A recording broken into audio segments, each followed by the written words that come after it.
Good blessed Monday morning, February the 1st,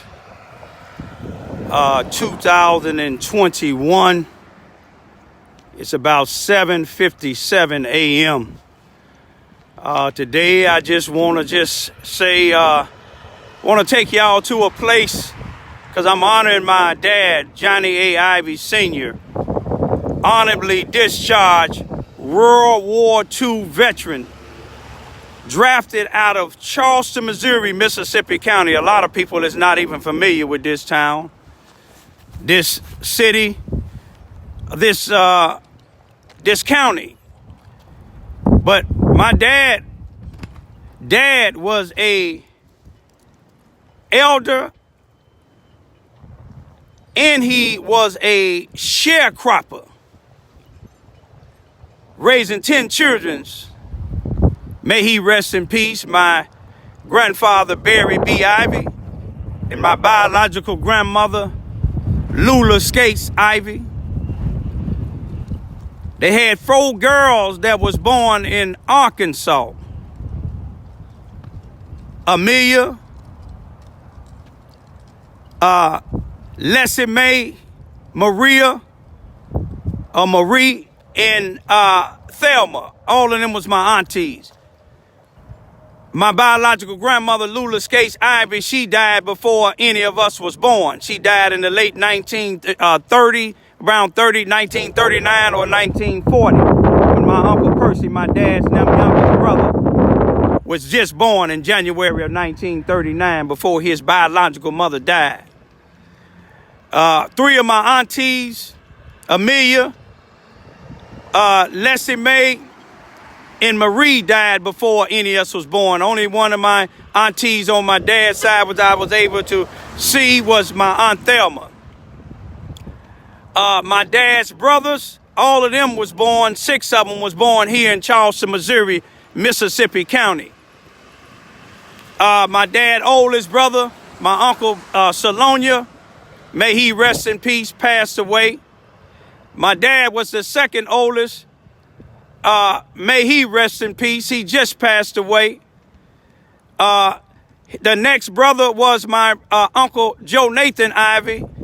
He passed away. May he rest in peace.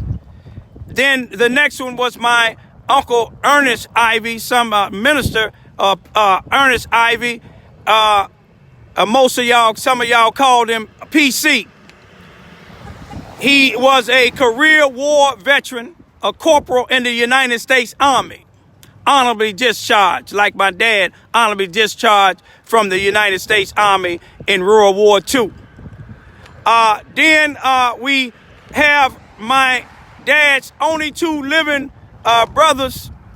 My Uncle Irvin is the Irvin Ivy is the oldest living now in Kankakee area, Illinois, and my Uncle Percy that stays down the street from us, Percy Ivy, the youngest brother.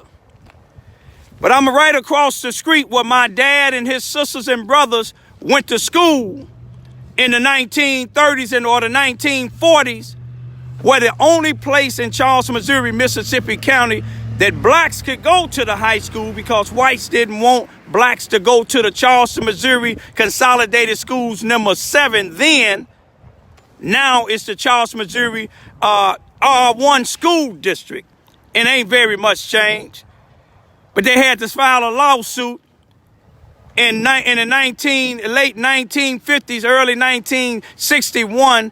The lawsuit was won. It was filed by a lady by the name of Annie Davis, may she rest in peace. She filed it for her 2 children, Barbara and Johnnie Davis, and they won because the white school, they had updated books and materials, but the blacks didn't. But the blacks, they survived. Now this is the place that my dad and them went to school. It's called the C.F. Bowen Center now. You know, it's called the C.F. Bowen Center now. Oh, you know it. Power to the people. All right. Let me go and get this here, man. Okay, I appreciate it, my brother. Hey, y'all be praying. Y'all be praying, my dad. All right. All right. But listen here. What I want to show you is this is the school that my dad went to.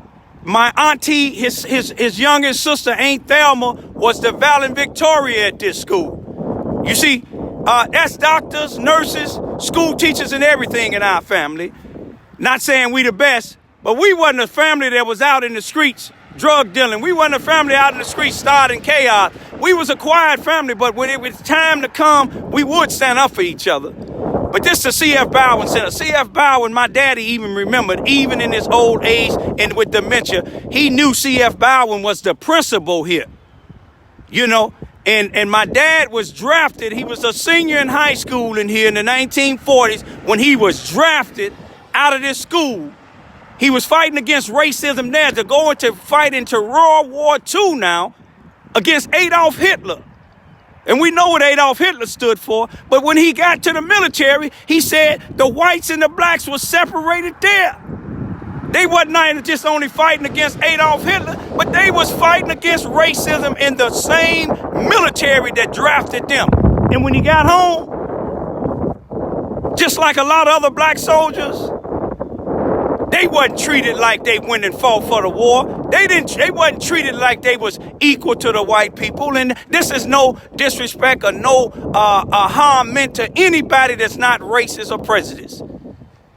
But I want some of y'all that have never heard the song from Frida Payne, Bring the Boys Home.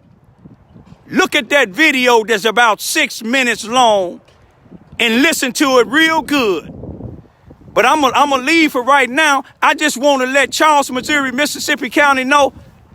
I know some of y'all don't honor my daddy, but I honor him. My family honor him. Our friends honor him. And I give all the people in this town and every place else that honor my dad. It's one police used to be on the Charles, Missouri Police Department. And he left. Some of y'all may not like him, but I don't care if you like him or not. I know he treated my dad and me and my family right when we was being attacked by some blacks in this town. You see what I'm saying? He did his job, even though his superior, the chief of police, didn't do his job. The judge didn't do his job. But James Williams was a military man too. You see what I'm saying? James Williams always gave my dad honor. You see what I'm saying? His mother gave him honor. You see what I'm saying? And all the other people that gave him honor. I salute all the military individuals, no matter what your nationality or race is. Long as you not some of those ones that was in Washington, D.C. Y'all know what they did in Washington, D.C. Long as y'all ain't some of them that got them sheets over their heads. Hoods on their heads and sheets on their shoulders. As long as y'all ain't some of these individuals that's around here hanging and killing blacks. And then I'm going to tell y'all something about Charles, Missouri, Mississippi County. Y'all ain't going to honor my daddy. I'm going to honor him until the day I die. All you blacks down here that been in the military, you sellout Negroes, y'all honor them white military people. And I give it to the white military people. During Veterans Day, they honor theirs. Ain't now one of these Negroes down here honor my daddy, but y'all going to honor him. Y'all don't like what I'm saying? Let me stop y'all. People told me to keep it peaceful. I'm by myself down here, but I'm telling you one thing. My daughters and them ain't gonna be no sellouts like some of you blacks down here. Ain't none of my family gonna be no sellouts like y'all. That's why my daddy and mama, when my daddy got out of the military in 1947, he moved to Chicago, Illinois, like almost all his brothers and sisters, because they didn't want to be down here. They didn't raise us down here. If I was raised down here, Lord have mercy, I'd be on death row. Let me stop, Raymond, stop. Dad, you gonna be remembered down there. Peace, Steve.